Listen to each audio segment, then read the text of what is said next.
Hello, welcome to जिज्ञासा coaching centre रो। और आज मैं आपको एक वीवीआई पॉइंट बताने वाला हूं जो आपको एग्जाम में बहुत ज्यादा हेल्पफुल होंगे।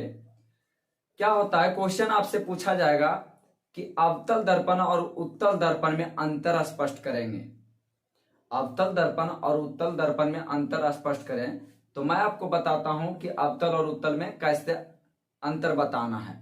आपको रटना नहीं है, बस आपको फिगर के थ्रू आपको एक्सप्लेन करना है और पॉइंट को डिस्कस कर देना है, बोले तो पॉइंट को लिख देना है।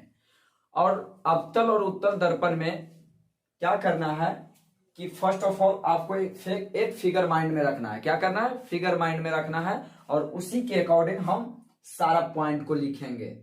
यहां रटना नहीं है। अब आप देखेंगे अवतल और उत्तल दर्पण में अंतर स्पष्ट करने के लिए आएगा। आपको लिखना है कि अवतल और उत्तल दर्पण में निम्नलिखित अंतर इस प्रकार बताया जाता है। बीच में लाइनिंग पार लेना है, एक तरफ अवतल दर्पण, दूसरे तरफ उत्तल दर्पण। अवतल दर्पण की तरफ पहला पॉइंट में लिखना है कि अवतल, पहले उससे पहले आप फिगर को देख लेंगे। ये आपका है अवतल दर्पण का फिगर। तो ये आपका जो अवतल दर्पण का जो परावर्तक सतह है, क्या दिख रहा है? धंसा हुआ। तो पहला पॉइंट आपको यहां से बनता है कि अवतल दर्पण का परावर्तक सतह कैसा है? धंसा हुआ होता है। पहला पॉइंट लिखना है कि अवतल दर्पण का जो परावर्तक सतह है क्या है? धंसा हुआ है। अब उत्तल के तरफ देखना है कि उत्तल दर्पण पर फर्स्ट ऑफ ऑल फिगर को देखना। उत्तल दर्पण का परावर्तक सतह क्या है? बाहर फेंके हुए, बोले तो उभरा हुआ। तो उत्तल की तरफ लिखना है पहला पॉइंट कि उत्तल दर्पण का परावर्तक सतह क्या होता है? उभरा हुआ होता है।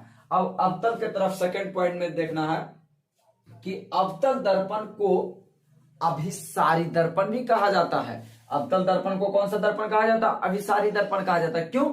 क्योंकि ये अवतल दर्पण जो है प्रकाश की किरण को एक जगह मिलाने का काम करता है। एक बिंदु पर आकर के मिलती है, अनेक दिशाओं से आकर आती है और कहां पर जाकर मिलती है?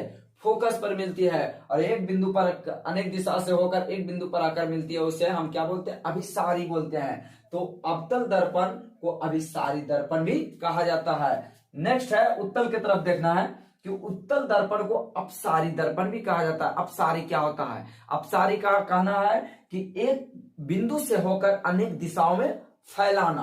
तो उत्तल दर्पण में आप फिगर से देखेंगे कि जहां से भी प्रकाश की किरण गुजरेगा वो वापस लौटा देगा। इसको लगेगा कि कहां से आ रहा है? फोकस से आ रहा है। मतलब एक बिंदु से होकर अनेक दिशाओं में फैलता है और फैलाने का काम कौन करता है?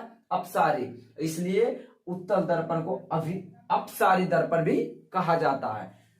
अवतल के तरफ थर्ड पॉइंट में देखेंगे कि अवतल दर्पण में वास्तविक और काल्पनिक दोनों प्रकार का प्रतिबिंब बनता है।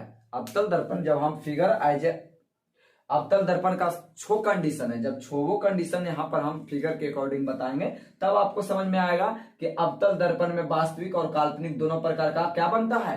प्रतिबिंब बनता है। अब उत्तल की तरफ देखना है कि उत्तल दर्पण में केवल काल्पनिक प्रतिबिंब बनता है। उत्तल दर्पण में केवल काल्पनिक प्रतिबिंब बनता है। पॉइंट 4 में देखेंगे आप अवतल की तरफ, अवतल दर्पण का फोकस दूरी क्या होता है? ऋणात्मक होता है। देख लेंगे आप फिगर। ये आपका अवतल दर्पण है। इसमें आपका पॉजिटिव लाइन होता है और इधर निगेटिव लाइन होता है। तो ये जो अवतल दर्पण का परावर्तक सतह किधर है? निगेटिव की ओर है। तो अवतल दर्पण का जो फोकस दूरी होगा वो क्या होगा? निगेटिव होगा। क्या होगा? निगेटिव होगा। तो पॉइंट 4 में लिखना है कि अवतल दर्पण का फोकस दूरी क्या होता है? ऋणात्मक होता है। और उत्तल दर्पण की तरफ देखना फिगर में कि उत्तल दर्पण का जो परावर्तक सतह है क्या है?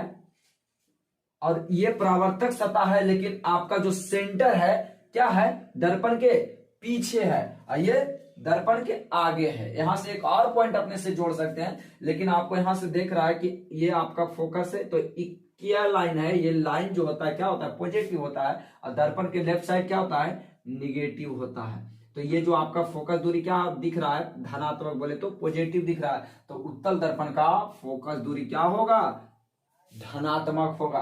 पॉइंट 4 में आप बोलेंगे पॉइंट 5 कि अवतल दर्पण द्वारा बना प्रतिबिंब वस्तु से अवतल दर्पण द्वारा ये सब आपको सब दिखेगा। जब अवतल दर्पण का अभी हमने बोले कि इसका 6 कंडीशन है कि अवतल दर्पण में वस्तु को कहां कहां रखने पर उसका प्रतिबिंब कैसा बनेगा, उसी में आपका पता चलेगा कि कैसा बनता है, वस्तु से छोटा, बड़ा या वस्तु के बराबर।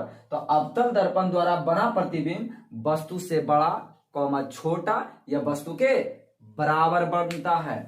और उत्तल की तरफ बोलना है कि उत्तल दर्पण द्वारा बना प्रतिबिंब वस्तु से हमेशा क्या होता है, छोटा बनता है। आपको फिगर एज ए 6 कंडीशन जब आपको बताएंगे तो वहां पर आपको साफ साफ दिखेगा कि वस्तु से बड़ा, छोटा और वस्तु के बराबर बन रहा है। और इससे पहले आपको जो वास्तविक काल्पनिक है ये भी आपको समझ में आएगा। जब 6 कंडीशन वस्तु को अलग अलग जगह पर रखेंगे, फोकस, अनंत पर, तो आपको पता चलेगा कि वस्तु द्वारा जो प्रतिबिंब बन रहा है वो वस्तु काल्पनिक बन रहा है कि आभासी बन रहा है या वस्तु से छोटा बन रहा है, ये आपको सब दिखेगा जब वस्तु को अनेक जगह पर रखेंगे, फोकस अनंत के बीच, ध्रुव फोकस के बीच, तब आपको। फिलहाल अभी हम उसके बारे में चर्चा नहीं करेंगे। फिलहाल आपका क्वेश्चन है कि अवतल और उत्तल दर्पण में अंतर स्पष्ट करें। आपको ये अंतर आसानी से इस फिगर के थ्रू लिखना है, यहाँ रटना नहीं है। और अगर आप ऑल वीडियो देखेंगे सभी पॉइंट बाय पॉइंट, तो आपको ये सब देखना, बोले तो रटना नहीं पड़ेगा, आसानी से आप लिख दीजिएगा, क्योंकि इससे पहले 6 कंडीशन पढ़ना होता है और उसे मैं पढ़ा चुका हूं। अगर ये आपको वीडियो अच्छा लगा हो तो please like, comment and channel को सब्सक्राइब करें। Thank you all of you.